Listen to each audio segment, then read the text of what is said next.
अनुराधा वैदिक एस्ट्रोलॉजी में आप सबका अभिनंदन। आज हम बात करेंगे नक्षत्र के एक ऐसे पहलू की जिसे हम व्यक्ति के व्यक्तित्व के बारे में बहुत कुछ कह सकते हैं।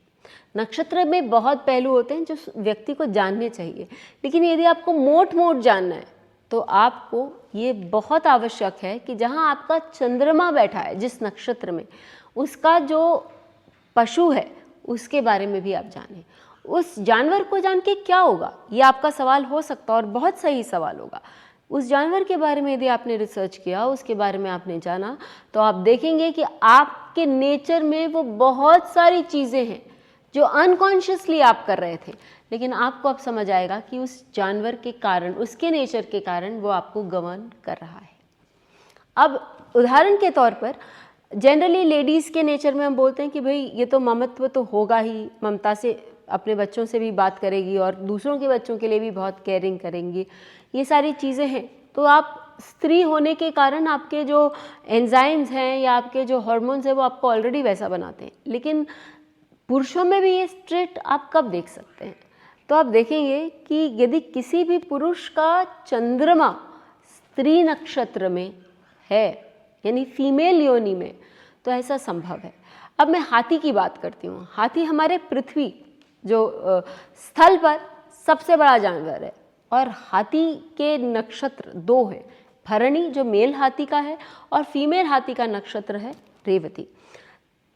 मैं आपको ऐसे केसेस दिखा सकती हूँ और बता सकती हूँ क्योंकि मैंने इस पर काफ़ी रिसर्च किया है और लोगों के ऐसे केस स्टडी करी हैं कि फीमेल हाथी यानी रेवती के नक्षत्र में यदि किसी का मेल का वहाँ चंद्रमा बैठ जाता है तो ऐसे आदमी जो होते हैं वो अपने बच्चों के लिए ही पोजेसिव नहीं होते, वो आस पड़ोस के बच्चों के लिए भी बहुत पोजेसिव होते हैं, अपने लविंग वंस के लिए भी बहुत पोजेसिव होते हैं।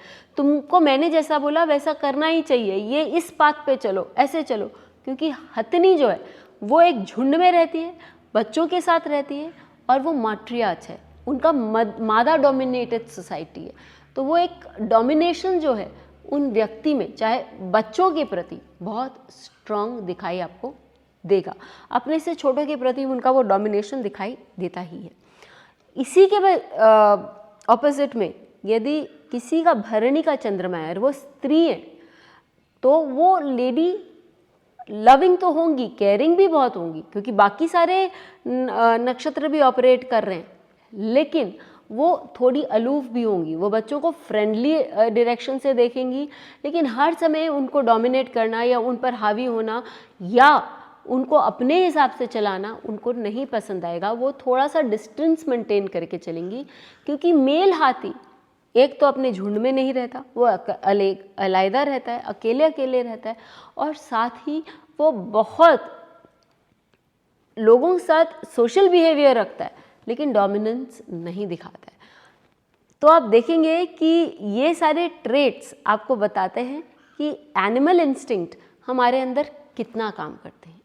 ये जब आप कृतिका नक्षत्र के चंद्रमा को देखें तो कृतिका नक्षत्र में वो फीमेल गोट है। अब आप बोलेंगे कि यदि कोई फीमेल का यहाँ चंद्रमा हुआ तो वो भी बहुत लविंग होगी क्योंकि फीमेल है और फीमेल नक्षत्र है। नहीं, आपको गोट के भी कैरेक्टरिस्टिक्स देखने चाहिए कि भाई वो तो जब कूदती दौड़ती एडवेंचरस है, इधर उधर घूमने में मशरूम है और अपने बच्चों का केयर करेगी, लेकिन उस तरह से केयर नहीं करेगी कि जिस तरह से हाथी कर रहे हैं। वो अपने बच्चों को भी एडवेंचरस बनाएगी, वो बच्चों से थोड़ा सा इतना इमोशनली अटैच नहीं रहेगी जितना कि उनको आगे बढ़ाने में अटैच रहेगी।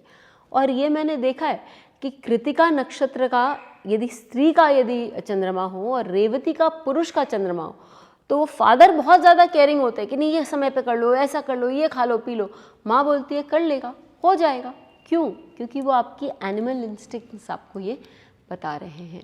तो ये बहुत ज़रूरी है कि जब भी आप योनि कुटा या कुटा मिलान करें तो एक दूसरे का चंद्रमा कौन से नक्षत्र में और कौन से जानवर के नक्षत्र है वो ज़रूर मिलान करें। आपकी हैबिट्स बहुत उसको कुछ बताएंगे।